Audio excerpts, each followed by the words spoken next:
Fatal police shooting in St. Catherine.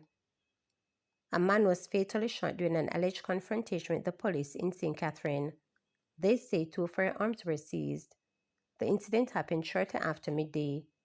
According to the police, cops went to intercept a car with men aboard at the Caymanas entrance to the North-South Highway, and a shootout ensued. One man was fatally wounded and the other man escaped. The police say firearms and cell phones belonging to the men were seized at the scene. The incident is being probed by the Independent Commission of Investigations. Police probing abduction of election scrutiner in St. Andrew. Police are intensifying their investigation into the abduction of a woman, Lorna Robertson, who was snatched by unknown assailants on Old Hope Road in St. Andrew in the vicinity of Downers Avenue. The incident occurred on Friday at approximately 5:36 a.m. across from the Diabetes Association of Jamaica. Robertson is more popularly known as Nikki. She was reportedly ambushed by men traveling in a Honda Step wagon, which was fitted with a fake license plate. She is a well-known resident of St. Andrew Southeastern and an election scrutiner for governing Jamaica Labour Party. Robertson was last seen wearing a cream blouse and a tangerine color shorts.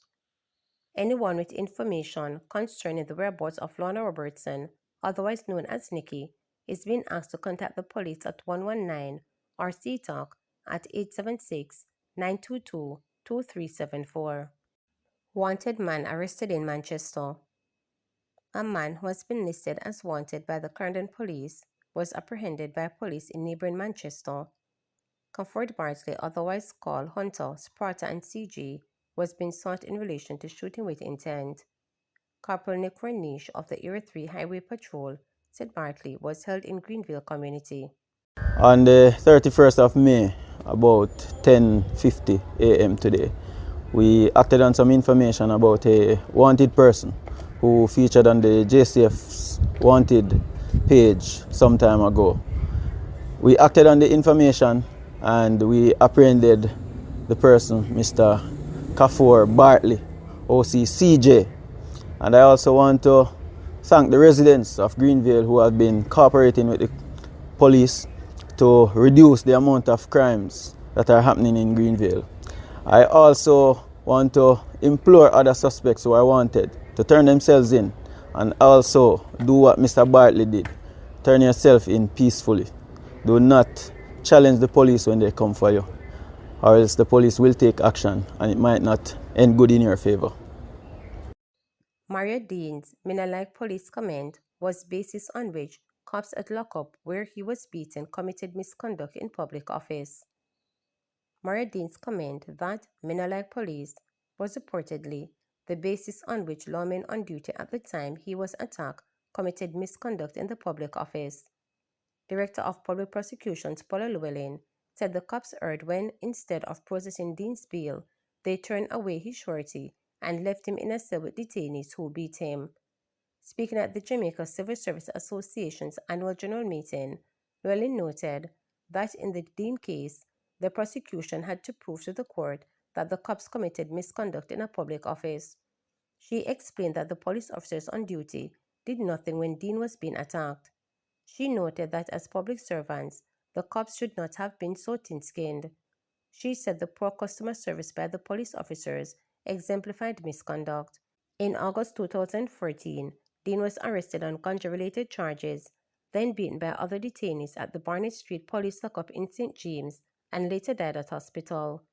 Constables Juliana Cleveland and Marlon Grant, as well as Corporal Elaine Stewart, were recently convicted on several charges stemming from Dean's death. They'll be sentenced on July 1. He was told to provide a surety, and by 10 o'clock that morning, the surety arrived. Mr. Dean was brought from cell number 1 to the reception area. Now follow me. The woman corporal, she was there, and she heard when he, Mario Dean, the evidence is from somebody who was in one of the cells, when he said, "That's why I'm not like police. That's why I'm not like police." And you know what the woman corporal did? Remember, she's a public officer. She said to the surety, give me the papers, come back at 5 o'clock. And then they took him and they put him in cell number 4, where there were persons there who have no ability to reason and who tended to be violent. And he could be heard being beaten, screaming, and they did nothing until about 5 o'clock. They discovered that he was literally unconscious. They called the ambulance. He was taken away to the hospital. I think he only survived 2 or 3 days thereafter. And then another, the woman corporal, took a bucket with cleaning agents and gave somebody in cell number 4 to clean out the place. Right? Now look at that. Can you identify what went wrong in terms of their role as public servants? What they should have done, if I'm saying we all have a lot of great power, is process. It doesn't matter that he was saying, me not like police. You can't be thin-skinned like that, right? What they should have done, the surety was there at 10 o'clock, process him and let him go about his business. You have to have the will to be a mentor. If you know better and you see one of your colleagues doing something which is the equivalent to what the police did to Mr. Mario Dean. So what they did, by omission, and then placed him in an area which would have been injurious to his health, when they could have had him processed from in the morning, they kept him back to do what? Use your common sense. All right, and that is not right. That is not good customer service. So this particular offense, I can tell you, misconduct in a public office, it's rare that we have the evidentiary material to be able to prosecute it successfully. And the threshold that we have to use is proof beyond a reasonable doubt. The body snatcher passes. 7-time RGR Sportsman of the Year Mike the Body Snatcher McCollum has died. Reports are that the 3-weight division world champion passed away while on the way to the gym on Saturday. According to reports, McCollum fell ill while driving and pulled off the road where police found him unresponsive. He was 68 years old. McCollum burst onto the scene in 1981, winning his first World Boxing Association WBA title 4 years later and held it until 1988. The body snatcher earned the nickname because of an unusual face that has helped him to throw vicious hooks to the body. There was 2 results. When boxers would grow wise to the move and protect themselves, they would inevitably leave themselves open to the opened overhand left that landed with brutal occurrence, and if they didn't, the constant punishment would cause them to drop their hands with the same result. The body snatcher would register damage upstairs. McCollum would move up to the middleweight division, but found it difficult to get fights with the 4 Kings, Robert Duran, Marvelous, Marvin Hagler, Thomas the Hitman, and Sugar Ray Leonard. Still, he would finally earn the WBA middleweight title in 1989 and held it until 1991, eventually losing to another multi-weight division champion in James Toney.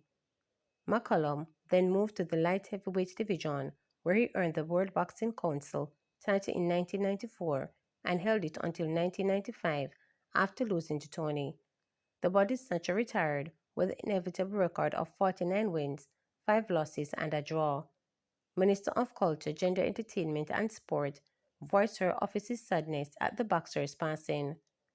It is with utter and complete sadness that I learned of the death of the Jamaica's 3-time World Boxing Champion, Michael Mackenzie McCollum, the minister posted on social media network. I express my personal condolences to his mother, siblings, and his children.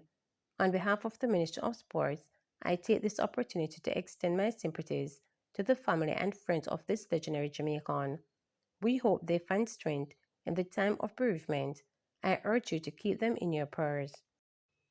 800 pounds of ganja seized in tollgate Clarendon. A St. Elizabeth man remains in police custody in connection with the seizure of over 800 pounds of ganja in tollgate Clarendon.